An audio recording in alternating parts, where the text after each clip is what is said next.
What's up, ladies of the Milk Cup Academy? I'm the Best Taco, and today I want to take you guys through a rundown of the most recent round of the Milk Cup Academy scrims, because there was some really great action that took place over the course of those 5 games, and I want to go ahead and get into some of those tips and tricks that I think could help to elevate anyone's game. So let's get into it. Going to be starting things off here by reviewing some of the work from Natalie and Panda, our Lobby 1 winners out of the Milk Cup Academy scrims. One thing I love about Natalie and Panda was their ability to assess and essentially analyze the directions that they needed to prioritize for their rotation. So while they're spending time trying to play around some of these sprites, I love the fact that Natalie, head on a swivel, spots another team, and they're already hugging the edge of zone. But for Natalie, she's actually managing to still keep tabs on the team that's way out by Foxy Floodgate. I mean, you see a couple of boxes, you see a couple of builds that don't belong to you, you know that there's probably a team playing on elevation, so still using a little bit of that natural map terrain to try and conceal herself and Panda, but simultaneously making sure to cut a path that's a rotate in the direction to kind of intercept that team that they just took shots at. And sure, they didn't manage to actually secure any surge tags on that team during the initial rotation, but now Natalie, she's completely honed in. She knows full well this is the same duo we just tried to get a knock on, if not an elimination. Spots that the first teammate is so far away, and that's going to leave an isolated part of the duo on the train. The trigger discipline too. Natalie waits for the optimal timing, and Snow just did not stand a chance. Once one member of a party has been brought down, that makes it all the easier to get the secondary. And the best part about it for Natalie and Panda, it was a great showcasing of just discipline. They did the full stealth maneuver. They didn't give any reason for the other member of that duo to just go into, you know, red alert mode and try to prevent those eliminations from taking place. And now, with this much early surge already having been established, Natalie and Panda continue to spend the rest of this lobby just prioritizing controlling the front side of every single zone, and they execute it so well. I'm gonna go ahead and fast forward to the end game just to kind of give a better example, highlighting more of what they were doing, locking in on early surge, and then heavily prioritizing rotations and positioning after that. One more time, just front side low. This was just cannon to their success in this very first lobby. Natalie and Panda staying hip to hip, making sure that they continue to tart forward. Natalie doing such a great job to continue claiming all of this space on the low ground.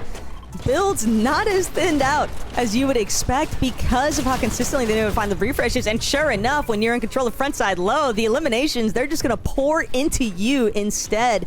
So Natalie and Panda just continuing to make sure that nobody else can even try to threaten their position.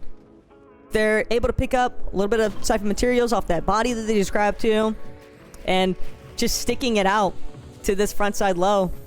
It is eventually going to net them the victory royale here, because everybody knows a pair is always going to be more problematic to deal with at the end of it, and Daya, she had nowhere left to go.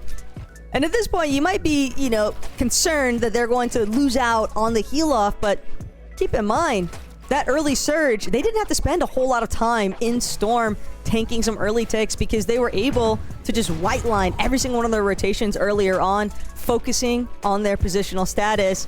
So they're not in threat of having to worry about Storm sickness. Natalie still had 3 medkits just in case that heal off needed to come through. Still had more than enough left in the chug jug too. It's just a clinical showing out of Natalie and Panda for this first lobby of the Milk Cup scrims. I was definitely really impressed by the fact that Natalie made such a heads-up play at the very beginning too, to just find that early surge to secure the positions and rotations for her team throughout the course of this match. Natalie and Panda had an awesome showing in game 1, and they really taught us just what it means to be proactive for hunting surge early on, because everyone knows Surge is what's going to control a lot of your game state the most. But you don't always have to overthink it when it comes to Surge. And that's where I was a really big fan of Scare and Mel in the second lobby. They were the winners, of course, which is a big part of the reason why I had to give them such a kudos for this heads-up play. But getting into the action, a big thing that I loved about seeing from Scare and Mel is that they find this prime positioning here in Flooded Frogs. And even if you take a look at the minimap and where they are currently located, they are smack dab in the center of a plethora of teams, okay? There are so many other teams, but the biggest thing is that they're a team that's actually in control of this somewhat hill-based position. They've got a lot of like nice natural coverage. They know that they've got the Ascender not too far away from them, but you can kind of just look around and see it's going to be very difficult for anybody to essentially try and tackle them at this current location. And that's why the next thing that we see is just Scare immediately marking, hey, if I've got oversight of everyone on the map, I'm going to take advantage of it. And she just cranks all the way up. This is their new Surge base. This is their new home. I think where not overthinking it comes into play is because so many players will feel oftentimes just like super pressured, like I have to get Surge, I have to get Surge, I have to get Surge. And it can cause players to kind of make more desperate decisions when the reality is sometimes all you got to do is work smarter, not harder. If you can find some prime real estate on the map and just base up right next to it, smack dab in the center of it, if you're Scare and Mel though, you're just going to have an awesome time being able to hunt down Surge tags. And in the meanwhile, whoever's building the tower, I mean, they're playing still relatively tight together. One goes out, the other comes in, and it's going to be Mel now on duty to try and hunt down some of these Surge tags. Even looking at their loadouts, you've got Scare rocking the DMR, you've got Mel rocking the new Spire, but it is only a gray Spire, so it's going to be a little bit tough here. But they're still staying, I think.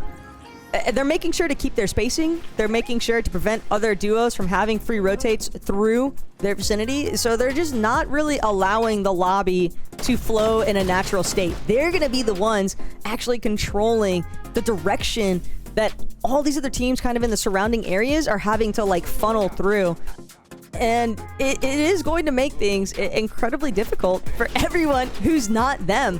But it's also just giving them great opportunities to hunt for additional Surge tags. Don't overthink it. If it's good, if it's working, if it's not broke, don't fix it. And that's exactly the mentality here for Mel and Scare. They just sit in this Surge base for as long as they felt necessary, all right? These next couple of zones, definitely doing them some solid favors, pulling in their direction. But at the same time, it's still entirely up to Mel and Scare to commit to staying in this Surge base, to feel confident that we are going to be able to build up enough tags eventually that the Surge damage is still going to leave us in a spot where we can continue to just prioritize our positioning. So much of what the ladies are doing, or even just Fortnite players in general, when they are winning in these end game lobby moments, when they're winning in those final moving zones, a big credit to that is just they have better positioning. And if it's not going to be a focus on height, it's got to be that focus on controlling the front side low, like what we just witnessed out of Natalie and Panda. Wrapping up into 6 zone, and now for the first time we're going to witness these ladies moving off. But they've already made the pressure needed. They've already forced teams to kind of rotate in a way that gives them the positional advantage to approach more towards this dead side of the zone. And they even find a great knock onto Botley. I know we went kind of quickly through that, but what I love about this play is that they didn't even feel the necessity to hard commit for the elimination. Sure, it would have been nice. It's always great when you can find a little bit of a refresh in those last moments, but more importantly, they just stayed locked in to keeping the position. The reason why Botley came under such heavy fire is because Mel and Scare, with the way that the next zone pulled, they knew that's actually where we want to be. And so they just did everything in their power to try and control it. And now that they've taken over Motley's position, now that they're actually the ones in control of this next front side, they're just gonna take a couple moments, heal it, but they're just making sure that they claim everything. They're making all of this space. They're cleaning up all those old builds, and now scout the area. Play it safe. Don't need to overdo it. You know that you're in a good spot, so why force a fight that you don't need to take? And it just wraps back in to the whole mindset of discipline. But Scare, ML, very impressed by the way that they were able to essentially stake out whatever territory they wanted and then claim it for themselves. And that is a big reason why they were able to come out on top here in the secondary lobby. So we've already witnessed our first couple of Scrim lobby winners for the most recent round of the Milk Cup Academy, but jumping into Scrim number 3, we're going to see something a little bit crazier in comparison to some of the action from earlier. I know I spent a lot of time talking about controlling positional rotations and just positioning in general when you are looking towards that front side of the zone, or just making sure that you're in those central surge-based positions of the zone to kind of control the flow of the lobby. But this is something that I think could potentially be exclusive to Daya and Yasmin, but it is a very popular winning strategy, and that's just clearing your own path. So I'm gonna go ahead and jump right into this one. Daya and Yaz have been a problem all throughout this third lobby. They got the action started off really early, and it just never really stopped for either of them. Daya's got 4 eliminations. Yaz has already got 7. We're looking at a combined 11 eliminations for these two ladies. We're only in the 8th zone right now. But it's not just about getting the elims. It's about knowing what to do after the fact. And that is where I really have to get into things with Daya and Yaz. Because not only do they trust each other to take their own engagements, but I felt like this team did a really good job. We're gonna ignore those couple of misforms, okay? They're owning this lobby so hard. I had to show them with a couple of hiccups. All right, they are human after all. Everybody can have a little bit of a slip up with those misforms, but Daya and Yaz, this is where they excel. They find opportunities for fighting, but that's not even a fight that Daya and Yaz had to force. They've already gotten so many refreshes earlier on. They're not going to waste any time sticking around in that potential engagement. They don't want to get caught in any sort of congestion, so they just continuously use these misforms to fly through, not have to worry about eating any sort of damage. They're sticking kind of low to the ground as well, and then immediately boxing up the moment that they exit that misform, so they're not eating any unnecessary damage. But I was just a huge fan of the way that they continued to make this movement really work so heavily in their favor. And it's just the way that they also continue to play so tight-knit. It is very easy in these endgame moments to get distracted because you're hearing so much noise around you. You're hearing so many shots around you. You're hearing potential knocks or eliminations take place around you. And yet you just have to know we can't get sidetracked by any of that. Daya, Yaz, they knew they had a team directly next to them, but they can't afford to waste any time on them. They've got to just keep moving forward. And being such seasoned competitors, they know once we get our positioning ahead, we look back, we spray, we find eliminations.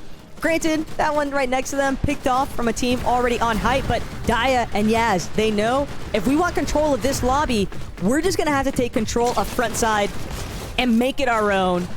And with the way that this zone is pulling over by Shining Span, everyone knows the bridge zones can be pretty brutal just because you've got that steep cliff fall off. And so Daya, Yaz, what they've chosen to do is they've chosen a box on the side of that cliff. They are near the water, but they're not all the way committed to height. They're not all the way committed to this low ground yet either. They're just trying to clear out teams that are looking to try and threaten their current position. Just chopping ladies out left and right. And I also love the way that they choose to tackle things together. They are spraying the same team. They are spraying the same solo. and then immediately looking to overtake their positioning. One more time with the misform, just making sure that they stay as the true centerpiece for this front side of zone. Now they recognize, okay, the way that the zone is pooling, we are going to have to work our way back and forth over this light body of water, but they've already claimed so much space. Another slight hiccup, but they're straight to the high ground now. They don't get muddled in with the rest of this lobby in where a lot of congestion could have started to build in some of those mid to lower layers, and instead they're ahead, they're looking back, they're spraying, they're just continuing to pick off pieces wherever necessary, dropping platies into their box. Poor Abby didn't have anywhere left to run, and now Daya and Yaz, they just continue to do what they do best from this point on. They're still utilizing the misforms wherever necessary, but the biggest thing that I have to call for these two is just how confident they are in their fighting ability. Even when they're taking less favorable matchups, like trying to spray out the high ground, Daya, Yaz, you can tell it doesn't really cause for them to hesitate. They don't have a reason to feel like they would ever lose a fight. They're just both so confident in the angles that they take when they're looking for these excess eliminations. And just the lobby's also thinning itself out because it was a rather brutal zone pool. But even with that taking place, Daya and Yaz, they never lose track of each other. Misformed to the high ground. Now they're fully in control of height. One of the latest height takes you could imagine, but it nets them the win. And that's exactly what Daya and Yaz have been setting up for this entire Scrim lobby. It starts in the early game. They find their surge really early, but surge was never going to be the issue for Daya and Yaz. It's all about how well they can maneuver through the end game, being such a wrecking ball of a unit. But hey, if it works, it works. And you have to respect the fighting power that Yaz and Daya can bring. I was just really impressed by the way they're able to make the movement work in their favor, and just really having to harp in on the fact, if you guys haven't realized it yet from the first two lobbies, but positional rotations are kind of everything when it comes to competitive Fortnite. And I think all three of these Scrim lobbies so far have heavily indicated that as well. Now, I know Daya and Yasmin really put on an insane fighting course throughout that third lobby of the Milk Cup Academy scrims, but not everybody is going to have that easy of a time establishing their surge from fights early on. So if you're someone who feels like you're a fighter that's in a position where you're still trying to kind of ramp up your fighting abilities, well, look no further then, because in this fourth scrim lobby, Kitsu Nicole and Panda, I think, do a really great job at giving us a heads-up insight as to how to play a lobby whenever you don't get that early surge online. Because we saw them in our very first scrim lobby of the day. They were proactive, they forced a fight, they forced an engagement, they locked in their early surge by that third zone, and were able to just prioritize their rotations and positionings after that. But now, we're looking at them again in this fourth scrim lobby because sure, they won it, but it wasn't in the same fashion as the first lobby, at least not all the way. That's where the trick comes into play. So let's dive right in to game 4. So jumping into lobby 4 here with Panda and Kitsu Natalie, I've gone ahead and just fast forwarded to the part where we really see them start to get into the thick of the action. Already taking note of the surge threshold directly next to them, 101 above. You can tell this has been a game where they've been a little bit more pressed as far as keeping their surge damage locked in, but it's still not something that they have to completely fret over. They don't need to throw out any sort of moves of desperation just yet. Instead, look at how Panda and Natalie choose to play their current position. So right now, they're boxed just a little bit southwest, brutal boxcars, but they're making sure to take note of all these other teams in the surrounding area.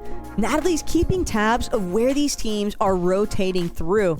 She's gotten a handful of tags just from keeping tabs, but when you even look at where they're currently based, right? You've got all of these teams in the surrounding area, but a little bit of open space haven't been claimed here by Natalie and Panda. So they know that even though they're struggling a little bit on their surge currently, these teams are going to have to rotate in eventually. And that's why they've just been taking advantage of just shooting at teams that are looking to try and cross over this like train tracks area. They could opt for a more aggressive fight with one of the surrounding teams in these areas, but they don't want to draw the lobby focus. So that's why they're continuing to spray outwards versus trying to tackle anything inwards to try and get themselves deeper into zone for the time being. So going back in though, with where Natalie and Panda are at, you can see that playing this aggressive style, it certainly helps out. Now, they're also making sure to look back, kind of just keep tabs where everything is at. But Natalie's being in the hill. She knows, hey, there's a team that's exposed. It seems like they might already be under heavy fire as well. Keep in mind, there's this huge surge base, so there's also going to be teams obviously coming off of these mountains from brutal boxcars that could already be looking at the same exact pinpoint location. And these teams are really going to be struggling to try and make their way through. But Natalie, she doesn't even skip a beat. She spends a couple of seconds looking one way, sees the lobby focus, but still has enough awareness to check her blind spots. And yeah, that's just a clean and clear-cut elimination. And it's going to allow them a little bit of relief because they know that they don't have to worry about getting jump scared for right now. And it's just a nice, cute little refresh. But one thing that I do think that Natalie and Panda continue to execute incredibly well throughout the duration of these next couple of zones is they stick so much towards that front side low. You'll oftentimes see, especially when you look at like FNCS, for example, you'll see teams that are just so frequently trying to overtake on the high ground. They always just want that total height control. But Natalie and Panda, they're willing to be a little bit more scrappy. They're down to get into those even box fight exchanges. And that's why I think that frontside low bodes so well for them, because it can help them when it comes to like just wanting to be aggressive, wanting to like clean up crew towards teams that maybe a little bit more I don't want to say down bad, but you kind of are if you're playing in the low ground sometimes in some of these scrim lobbies. I feel like you don't have a whole lot to work with. You don't have enough material to try and overtake height. So you're hoping to just make something big happen via an elimination refresh in the low ground. But that's what everybody else around you is thinking too, right? It's oftentimes going to be teams that don't have a lot of materials, or it's going to be solos that are just trying to live for as long as possible. And Natalie and Panda, they just have a really strong understanding of that.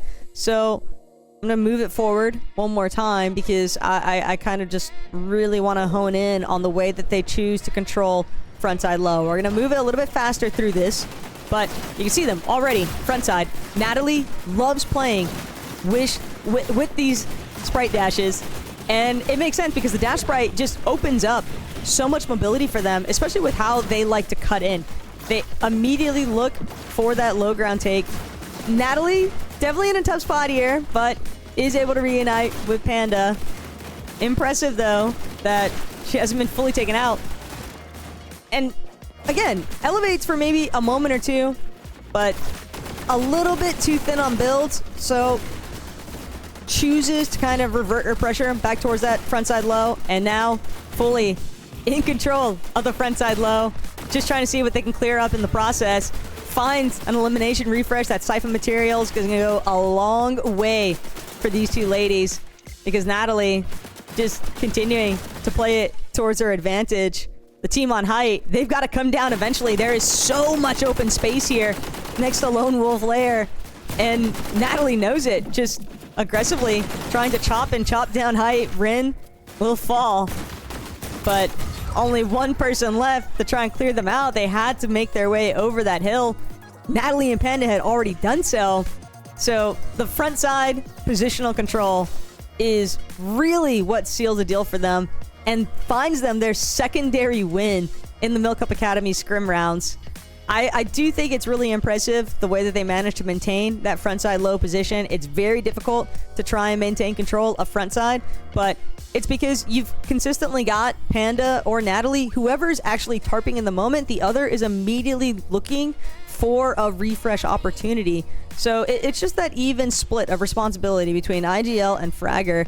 And I think that Natalie and Panda, they both kind of trust each other. If one of them is looking for an elimination, then of course, naturally, the other one is going to start taking over building, going to start taking over, creating that tarp space to allow them to really fly throughout this endgame, because no one was able to cut them off. Nobody was able to intercept them or block their builds. They just had that frontside low completely to themselves, and they made great work of it. From the 4 lobbies of the Milk Cup Academy scrims that we've seen so far today, a few of our teams have really showcased that they have a strong understanding of how to establish Surge, how to be proactive hunting for Surge, how to stay in control of that frontside low ground, how to overtake frontside in the first place, and how to play with your team. But one of the last things I really want to cover, and that I'm so happy became a perfect example in our 5th lobby of the Milk Cup Academy scrims, was watching what took place between Qdama and Pandamint in the final moments right before they found their Victor Royale in this 5th lobby. And want to go ahead, jump right into it. Where things really kick off here, though, is you have to understand how to use your loadout. Looking at Pandamint's current loadout, she's got 3 dashes, 1 med kit, a couple of big pots, but a mist form. She still has charges in her mist form. When you are down to the final wire in the 12th zone, one really cool feature about the mobility items in this season is that the mist form, everyone knows, you're going to be able to be immune to tick damage from the storm. So watch what Panda chooses to do here. Okay, she goes ballistic in the first place. She's still working with Qdama to stay inside the zone as much as possible, to find the eliminations. She's getting her heals off, but they know, okay, we've got to track down the final person. We need to find where they're at. Qdama able to give a heads up. Panda immediately goes up, finds Yaz, and the best part about it is Panda still had her mist form, if necessary. If she had needed to use a couple of immunity frames, because she knew that she didn't have any white heals, at least not until she picked up that chug jug towards the end. But if it had been the result of a heal off or something else, I think there's definitely a lot of people who, like, in the heat of the moment, you might feel a little bit more panicked. You're immediately going to want to use that mist form, right? Try and get the immunity ticks from that storm. But using the dashes first, I mean, it's quick and to the point, but it just gives Pandamint that last little bailout feature if she felt like she needed it. It would have been really cool to see her win the lobby because she was in the mist form and the other player wasn't able to survive, but it didn't even have to come to that. She still had it as a tool in her arsenal. That's the key component here. That is where you've really got to be able to try and make the most calculated decision, and you only have like maybe half a second to do it at best, but it's so simple. But this is where I really got to go back into the whole, like, don't overthink it process. I mean, we saw Scare and Mel. They're locking down as good positioning. They're not overthinking, okay, we need to get off of here. We need to go and try to, like, move more center zone or something. No, they stayed put until they absolutely had to move. And I think it's a very similar circumstance here for Pandamint. She just knew, if I don't have to use this misform right away, I'm not going to, like, panic dish it out for no reason. It's just a really solid control, solid understanding of the tools that she had at her disposal and making the best use of them in those final moments, and also just proactively chasing down that last elimination. Couldn't have asked for better stuff. Ultimately, though, I've been really happy with everything that I've seen out of these first 5 lobbies of the Milk Cup Academy scrims. I'm really excited to see how this series continues to progress. I'm definitely looking forward to seeing what some of you ladies are able to come up with in some of our future scrim lobby sessions. But for right now, I hope that this video, it does give you guys a little bit of insight in terms of what to kind of hone in more so on. I think Surge, rotations, positioning. Those are always going to be some of the big three. But Milk Cup Academy Scrim's definitely a great place for you guys to get started. So happy for each and every one of you ladies that's getting your opportunity to kind of strut your competitive stuff inside of this environment. And I hope that it continues to work out for y'all. So until next time, have a good one and enjoy the Milk Cup Academy.